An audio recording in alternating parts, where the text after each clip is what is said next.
Ang lihim sa likod ng pintuan.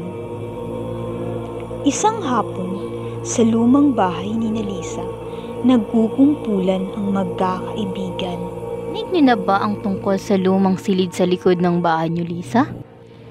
Anong silid? Yung sinasabing may nakatagong lihim. Baka naman gawa-gawa lang yan. Wala namang masama kung susubukan nating silipin. Nagkatinginan ang apat. Dahil sa kuryosidad, pumunta sila sa likod bahay.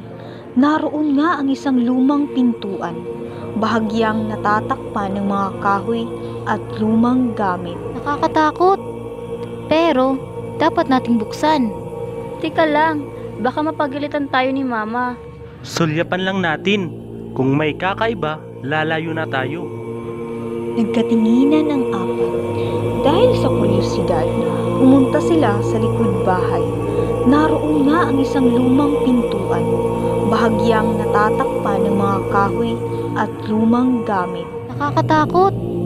Pero, dapat nating buksan. Teka lang, baka mapagalitan tayo ni Mama. Sulyapan lang natin. Kung may kakaiba, lalayo na tayo. Dahan-dahang itinulak ni Miguel ang pinto. Isang malakas na tunog ang narinig. Sa loob, may lumang aparador at mga alikabok na tila ilang taon nang hindi nagagalaw. Walang kakaiba dito, puro gamit lang. Biglang may nahulog na kahon mula sa itaas ng aparador. Ay, ano yun? Buksan mo, Miguel! Binuksan ni Miguel ang kahon at tumambad ang isang lumang notebook na puno ng sulat kamay. Parang sulat ng lolo ko, pero hindi ko pa ito nakita dati. Tara, basahin natin.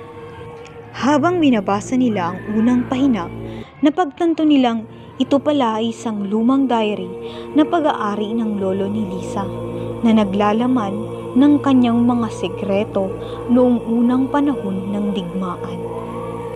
Hindi lang pala kwentong alamat ang liham ng pintuang ito. May totoong kasaysayan sa likod nito. Ang astig! Para tayong mga tunay na detective. Nagkatinginan ng magkakaibigan. Alam nilang isang bagong pakikipagsapalaran ang naghihintay sa kanila. Simula pa lang ito. Basahin natin lahat.